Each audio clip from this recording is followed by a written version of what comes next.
আপনি যখন জানতেন আবহাওয়া আলিপুর দপ্তরের রিপোর্ট অনুযায়ী বিপদ আসতে চলেছে, বিপদের হাত থেকে বাঁচানোর জন্য মানুষকে আগে থেকে সহযোগিতার হাত আপনি বাড়িয়ে দেননি। তখন আপনি কার্নিভালে নাচছিলেন। আর আজ যখন মানুষ বিপদের মধ্যে পড়ে গেছে, তখন আপনি অন্য রাজ্যের নামে দোষ চাপিয়ে নিজের দায়িত্ব থেকে নিজেকে বাঁচাতে চাইছেন। আমি বলতে চাইছি, আপনি বাংলার মুখ্যমন্ত্রী না প্রকৃতি আপনি একজন মূর্খ মন্ত্রী, আমার জানতে ইচ্ছা করছে। দেখুন, যখন বন্যা হয় তখন গরু, ছাগল, ভেড়া, সাপ, ব্যাঙ, মানুষ, জন্তু, জানোয়ার একসঙ্গে উঁচু জায়গায় অবস্থান করে। গাছের ডালে কোনো উঁচু জায়গা পেলে সেখানটায় একসঙ্গে অবস্থান করে, বাড়ির ছাদে।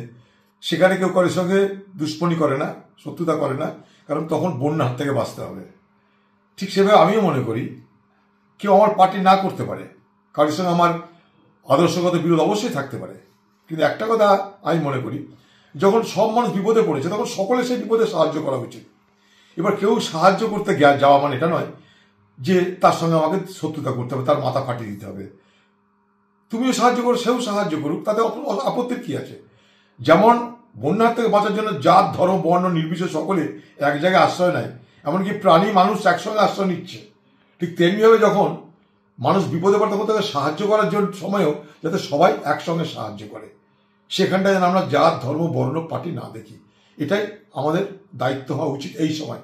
সারা উত্তরবঙ্গ জলের তলায়, সেখানে বিজেপি সাহায্য দিতে গেল কি কংগ্রেস গেল কি টিএমসি গেল না মুসলিম লীগ গেল, দেখার দরকার নেই, মানুষ সাহায্য পেলেই হলো। সেই জায়গাটাই কেউ সাহায্য দিতে যাচ্ছে, তাকে মাথা ফাটিয়ে দেওয়ার মতো কোনো বাহাদুরি তো নেই। এখন এই কথা বলা মানে এটা নয় যে আমি বিজেপিকে সমর্থন করছি, না, আমি এটা মানবিকতা বোধে বিপদের সময় মানুষ মানুষের মধ্যে দাঁড়াবে, এই বাতাবরণ বাংলায় তৈরি হওয়ার স্বার্থে এই কথাটা বলছি। এই সংকীর্ণতা কখনো বাংলার মানুষের জন্য শুভ কাজ করতে পারে না। উত্তর বাংলা জলের তলায় সিকিমের নামে দোষ চলে যাচ্ছে, দক্ষিণবঙ্গ জলের তলায় ডিবিসি নামে দোষ পড়ে যাচ্ছে, আর মুখ্যমন্ত্রী কার্নিভালে নৃত্য করছেন, মানে রোম পুড়ছে আর নেরো বাঁশি বাজাচ্ছে।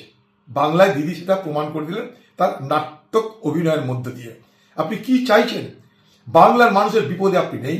বাংলার মানুষ যখন আজকে ত্রাণের প্রয়োজন তখন তার কোনো ব্যবস্থা করেননি। আলিপুর আবহাওয়া দপ্তর অনেক আগে জানিয়েছিল যে উত্তরবঙ্গে ভয়ঙ্কর বৃষ্টি হতে চলেছে, অনেক বড় বিপদ আসতে চলেছে। আপনি কোনো কিছু ব্যবস্থা করেননি, কোনো সতর্কতা করেননি, কোনো তার জন্য কোনো প্রিভেন্টিভ কোনো মেজার নেননি, আপনি তাকে মিটিগেট করার কোনো ব্যবস্থা নেননি।